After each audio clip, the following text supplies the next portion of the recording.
to mula pagkabata. Hirap ng buhay ay kasama na sa aking kabanata. Pero kahit ganun nanalig ako at namanata. Kaya sa mga panganib di ako napapahala. Kahit lumaki pinag-iinitan lagi ng aking ama na madalas pinapanigan pangan ng aking ina. Ngunit ganun pa man, di pa di nagbago ang pangarap na makaipon at baiahon ng pamilya ko sa hirap. Dahil alam kong magbabago pa ang guhit ng palad sa aking paglakad sa gubat na patag at madilim. Kaya hindi papayag, madurog, madarag, mahulog, mabasag, kapilit, kakapit kahit sa pakalim. Masira matibay pa rin ang labanan sa lugar na walang pilang ang mga duwag at talunan. Dapat kay kamatayan ay handa ka makipagkabulan. Kung yan ang kapalaran ng isang batang Sari man ang hamon ay walang inatasan. Makasampilan ng mga sugat ng mga laban kong nilampasan.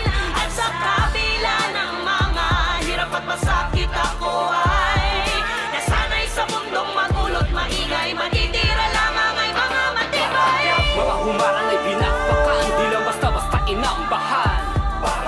Handang amunin anumang hadlang kahit sigura ay kumakalam. Dugo at pawis ang nilaan para sa pamilya ay nakipagsapalaran. Sa mamakutang dala ang pinagmulan, kaya naman siya'y binansaga. Uminit man sa paningin ng mga taong nakadyabang, di tumigil ituwid ang mga salot sa kalsada.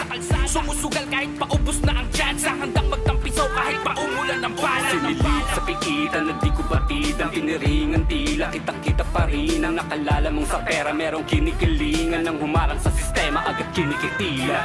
Ngunit subalit na dapat bagamat makasalanan, din natong kabang pag-asa na may sa pa at tangganan at baka ang hinahanap ko na kapayapaan ay nasa loob ng katuparan ng hinahangad kong kalaya. Pero parang di pa diyang natutuntungan ng mga laban sa aking buhay. Lahat ng may gawan sa play, sabay-sabay lalagay sa hukay. Minsan ay nauumay, sumalakay sa aking baka para manatiling buhay, kinakailangan bumasa. Sari